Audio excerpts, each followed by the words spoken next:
Junction. I'm your host, Silentia. Now, few foods capture the taste of the California desert quite like the date shake. It's sweet, creamy, and ice cold. It became a roadside classic almost a century ago, and it's still one of Coachella Valley's most popular food. And I should know because I crave these shakes every time I drive through the area. Now, dates have been cultivated for thousands of years. Ancient Mesopotamians called them the fruit of life, while Egyptians enjoyed them in wine and pastries. Spanish missionaries brought date palms to California in the 1700s, but it wasn't until the early 1900s when botanists introduced hardy varieties from North Africa and the Middle East. That's when the Coachella Valley became America's date capital. California now grows several types of dates, each with its own flavor and story. The Deglet Noor, first brought from Algeria in 1900, became known as the Queen of Dates. It's firm and perfect for baking. But the star of the show is the Medjool. Originally from Morocco, the Medjool was introduced to California in 1927 and quickly earned the nickname the King of Dates. These dates are larger, soft, and naturally caramel-like. It blends smoothly into the shakes. That's why most date shake recipes prefer Medjool dates. In the late 1920s, two local farmers helped turn dates into a roadside sensation. Floyd Shields, who founded Shields Date Garden in Indio, promoted the fruit with lectures and demonstrations.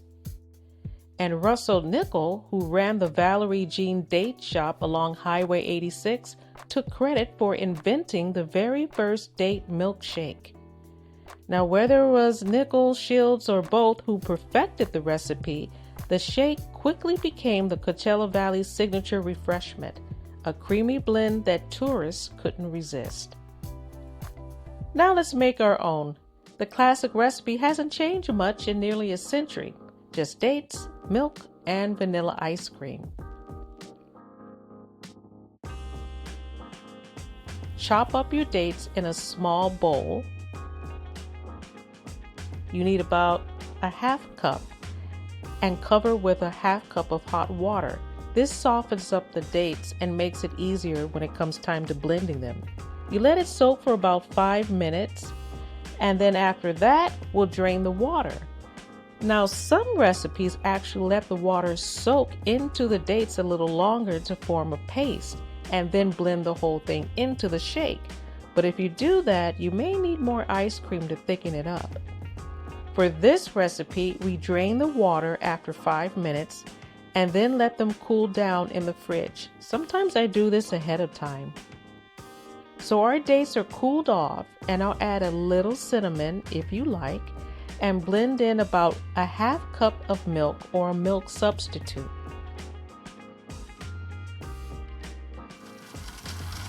Blend these until smooth. I'm going to add about a cup and a half of ice cream. You only need to blend just for a few seconds. Add more ice cream if you prefer it thicker, or more milk if you prefer a thinner version. And that's it. I travel a lot in the desert and always crave a date shake. Now I can just make them at home. The date shake is more than just a dessert. It is a sip of California history. From ancient fruit to a desert road trip tradition, this creamy shake has earned its place as a timeless treat. Once again, thank you for joining me on this culinary journey. Let me know below in the comments what your favorite shake is. Until then, see you next time.